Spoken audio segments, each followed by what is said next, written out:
The Gospel according to St. Mark, chapter 14, beginning to read at verse 53. They took Jesus to the high priest, and all the chief priests, the elders, and the teachers of the law came together.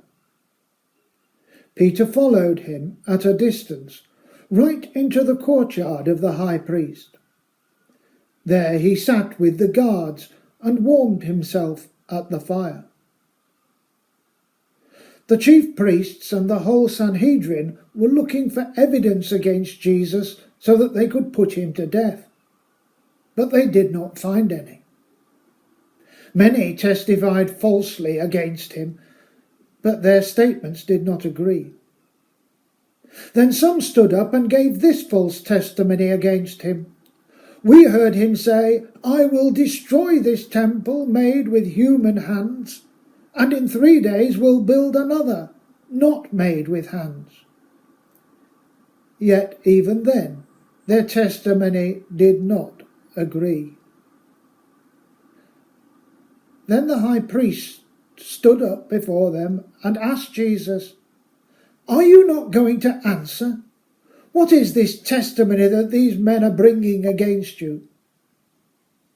But Jesus remained silent and gave no answer. Again the high priest asked him, "Are you the Messiah, the Son of the Blessed One?"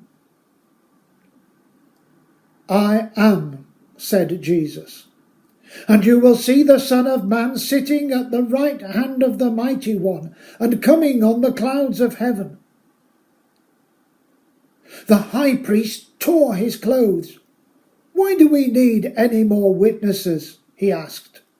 "You have heard the blasphemy. What do you think?"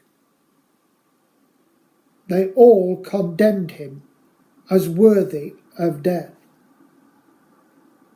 Then some began to spit at him.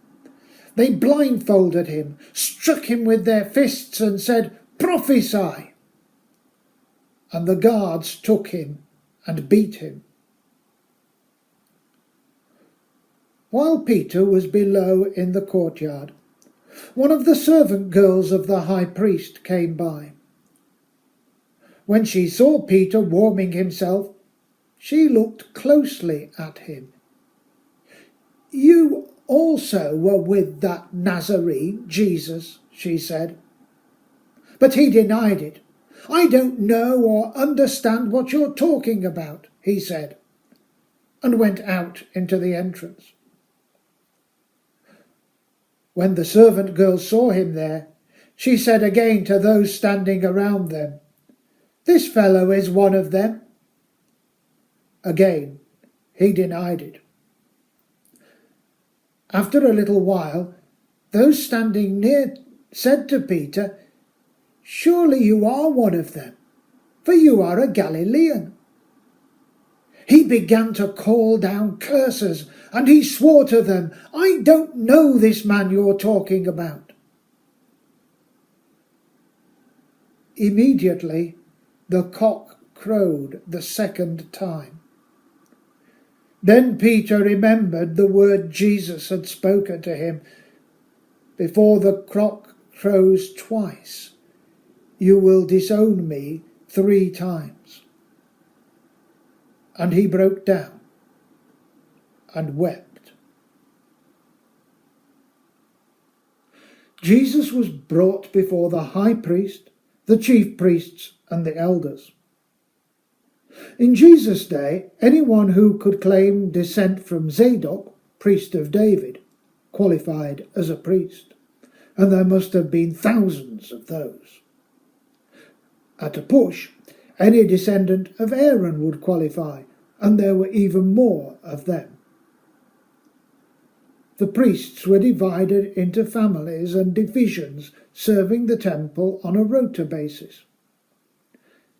However, there were certain families which were regarded as leading families, and from these a number of chief or ruling priests were chosen, and from their number a high priest was selected. Jesus now appears before those ruling priests and also the elders, representatives of the most important families of Israel. They constituted the council, or Sanhedrin, and made decisions concerning the laws and customs of the Jews, subject to the overall control of the Roman prefect. These were the ones who felt threatened by Jesus. He appeared to be presenting himself as the Messiah, but he did not come from their circle. If he truly were the Messiah, they would soon be out of a job and out of power. He had also threatened their source of revenue by overturning the trading tables in the temple. And his teaching before the crowd in the temple put them in a bad light. They desperately needed an excuse to get rid of him. They got plenty of people to make accusations against him, but their testimony did not agree. They needed a cast iron accusation which could be presented to the Roman prefect as a source of political trouble. The high priest cuts to the chase. "Are you the Messiah, the Son of the Blessed One?" he asks. The Blessed One is a circumlocution for God. Jews were not allowed to pronounce the name of God, so a phrase like that was used. In Mark's account, Jesus' reply is far more clear than in the other Gospels. "I am," he says. This sounds very much like the name of God as revealed to Moses in Exodus chapter 3, verse 14. Jesus uses the phrase also to identify himself when he was walking on the water. Another story which hints at a divine origin of Jesus. Then he goes on to combine two Old Testament passages which were interpreted by some in Jesus' day as referring to the Messiah. Daniel chapter 7 verse 14, which speaks of the Son of Man coming with the clouds, and Psalm 110 verse 1, which has David's Lord, in Jesus' day interpreted as the Messiah, sitting at God's right hand. After refusing to make an open claim to be the Messiah previously in this gospel, Jesus now proclaims that status most clearly. No longer does it matter if others misunderstand. Now is his hour to make a stand. The high priest seizes on this. In claiming he will sit at God's right hand in glory, Jesus is claiming to share God's kingly reign. This is more than the earthly king calling himself God's son. He is claiming to be co-ruler with God over the whole universe. Either he was what he claimed to be, which the high priest and the council couldn't admit, or he was a blasphemer and worthy of death. The council agree he is guilty of blasphemy and proceed to insult Jesus and mock him. The verb to blaspheme would have been used to describe these actions too, because the Greek word and the Hebrew words it translates can be used of insulting human beings as well as God.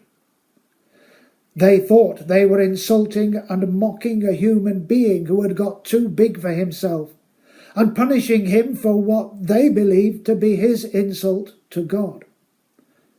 They did not realize that they were themselves committing the same crime of which they had convicted Jesus. While Jesus is on trial inside the high priest's house, Peter is outside in the courtyard, warming himself by the fire. And in a sense, he too is on trial. Can he live up to his earlier pledge of loyalty to his master? Will he stand alongside Jesus in his hour of need? Sadly, the answer is no. The three people who questioned him were of no importance and would probably not have informed on him. But Peter did not know that. The testimony of a serving girl would not have held much weight in that society, even though she was right. It was probably Peter's Galilean accent that gave him away. His denials get more and more vehement until the cock crows twice. Then he remembers Jesus' words and acknowledges his sin. And he breaks down and weeps. It is very easy to criticize Peter's weakness. But are we any more willing to stand up and be counted as Jesus followers when things get difficult, even if we are only risking being opposed and criticized and not losing our lives? Maybe Peter's experience holds a lesson for us.